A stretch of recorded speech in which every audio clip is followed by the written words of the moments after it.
सादिक पर उदयनिधि को पैसे देने का ये संगीन आरोप है। एनसीबी की टीम उदयनिधि से पूछताछ कर सकती है। मनी लॉन्ड्रिंग के तहत ईडी भी इस पूरे मामले की जांच कर सकती है और इसी के तहत जांच के लिए ईडी को। मथुरा से बड़ी खबर है। मथुरा में कार सवार लड़कों ने टोल कर्मियों के साथ मारपीट की। कार सवार की दबंगई सीसीटीवी में भी कैद हो गई। बिना टोल दिए जाने की वो जिद कर रहे थे और यमुना एक्सप्रेसवे के मान टोल प्लाजा का ये मामला बताया जा रहा है। आप तस्वीरें देखिए, यहाँ पर दबंगई सामने आई है। कार सवार ये लड़के जो बिना पैसे दिए वहां से निकलने की फिराक में थे, उसके बाद कहासुनी और उसके बाद मारपीट की स्थितियां बन गई। जो ये पूरी घटना थी वहां लगे सीसीटीवी कैमरे में कैद हो गई। कार सवार ये लड़के जिन्होंने जमकर वहां पर हंगामा किया और ये यमुना एक्सप्रेसवे के मान टोल प्लाजा का ये पूरा मामला बताया जा रहा है। कार सवार लड़कों की ये पूरी करतूत यहां पर सीसीटीवी में रिकॉर्ड हो गई है। दबंगई उनकी सामने आई। बिना पैसे दिए वो टोल को क्रॉस करने की कोशिश कर रहे थे, जिसके बाद जाहिर तौर पर टोल कर्मियों ने उन्हें रोका होगा और फिर ये मारपीट वहां शुरू हो गई। ये पूरा बवाल जो है वहां लगे सीसीटीवी कैमरे में रिकॉर्ड हो गया। न्यूज़ 18 पर आप ये एक्सक्लूसिव तस्वीर देख रहे हैं।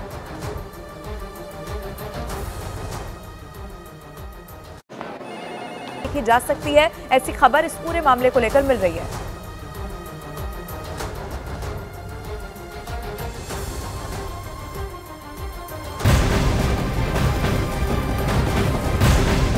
और तमिलनाडु में इंटरनेशनल ड्रग्स तस्करी का बहुत बड़ा पर्दाफाश हो चुका है। दिल्ली पुलिस की स्पेशल सेल की मदद से एनसीबी ने तमिल फिल्म के एक निर्माता को गिरफ्तार कर लिया है और उसे ही इस पूरे मामले का किंगपिन बताया जा रहा है। गिरफ्तार फिल्म प्रोड्यूसर का नाम जाफर सादिक है। बताया गया कि इस मामले में कुछ दिन पहले ही 3 आरोपियों को गिरफ्तार किया गया था और फिर उनसे पूछताछ में ही जाफर सादिक का नाम सामने आया। वो 15 फरवरी से ही फरार चल रहा था। इस केस में बॉलीवुड के भी कुछ लोगों के नाम सामने आए हैं। अभी माना यह भी जा रहा है कि जब पूछताछ को और आगे बढ़ाया जाएगा तो कई बड़े खुलासे इस मामले में हो सकते हैं। सबसे बड़ी खबर इससे जुड़ी ये भी है कि इसी केस में बॉलीवुड के भी कुछ लोगों के नाम सामने आए हैं।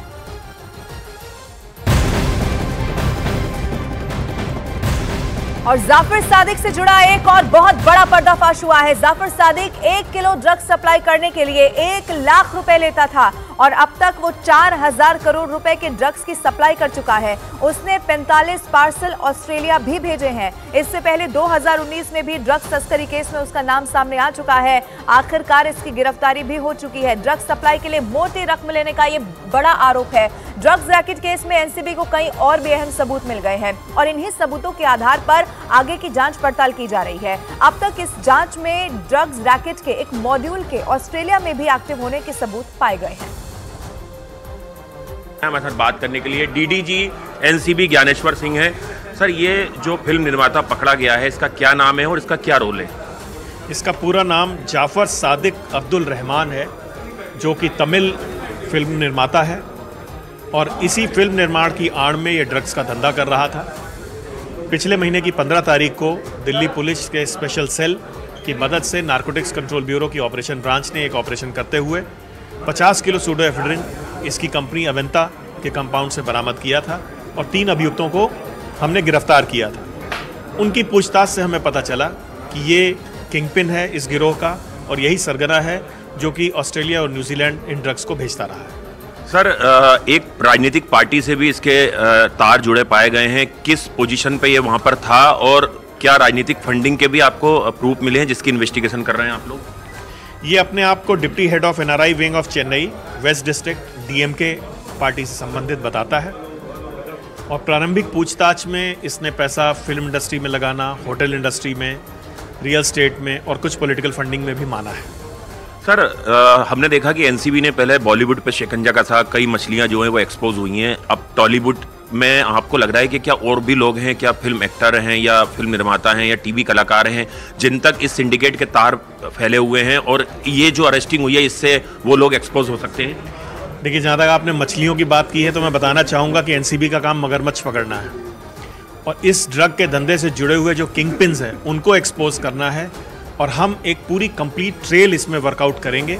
इस फिल्म निर्माता के तार न केवल तमिल फिल्म इंडस्ट्री, इसके अलावा बॉलीवुड से भी जुड़े पाए गए हैं और आने वाले दिनों में कई बड़े लोगों से एनसीबी पूछताछ कर सकती है और कुछ और गिरफ्तारियां भी संभव है। कैमरा पर्सन जयपाल के साथ आनंद Tiwari, news 18 India, Delhi.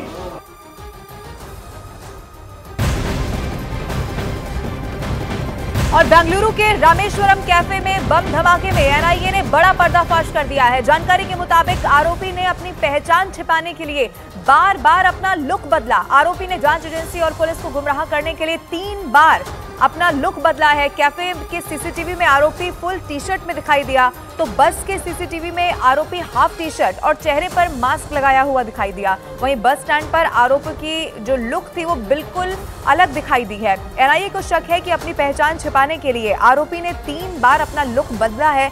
NIA ने आरोपी पर 10 लाख का इनाम भी रख दिया है। कोशिश यही की जा रही है कि जल्द से जल्द इस आरोपी को पकड़ लिया जाए, क्योंकि अभी तक की जानकारी ये कहती है 3 बार अलग अलग वो रूप में दिखाई दिया है। अब 3 तस्वीरें आपकी टीवी स्क्रीन पर हम आपको दिखा रहे हैं। इस आरोपी के 3 लुक आप देख लीजिए।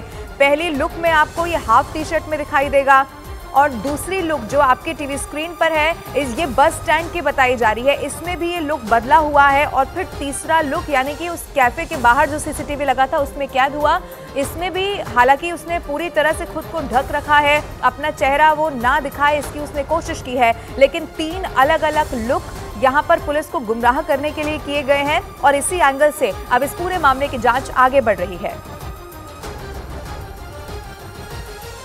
बेंगलुरु के कैफे में बम धमाके की जांच गहनता से अब की जा रही है। इससे जुड़ी हुई और जानकारी आपको देते हैं। बेंगलुरु के रामेश्वरम कैफे में 1 मार्च शुक्रवार को दोपहर करीब 1 बजे ब्लास्ट हुआ था। दावे की अगर माने तो आरोपी ने कैफे में इडली का ऑर्डर दिया और फिर वो बैग छोड़कर वहां से चला गया। आरोपी की उम्र 25 से 30 साल के बीच होने का बड़ा दावा है। रामेश्वरम कैफे में हुए धमाके में 9 लोग जख्मी हो गए थे। रामेश्वरम कैफे में धमाके की जांच एनआईए इस वक्त कर रही है और एक के बाद एक कई ऐसे खुलासे हैं जो इस पूरे मामले में होते चले जा रहे हैं। लेकिन कोशिश यही है, चूंकि आरोपी पर 10 लाख का इनाम लगा दिया गया है। दिल्ली में 2 दिन के बाद लॉरेंस गैंग के गैंगस्टर संदीप उर्फ काला जठेड़ी की शादी होने जा रही है। ये शादी 12 मार्च को दिल्ली में होनी है। संदीप उर्फ काला जठेड़ी की शादी गैंगस्टर अनुराधा चौधरी उर्फ मैडम मिंज यानी कि रिवॉल्वर रानी से होने वाली है। इस शादी की तैयारियां पूरी हो चुकी हैं। 11 मार्च को मेहंदी की रस्म होगी और 12 मार्च को शादी होनी है। महाकोश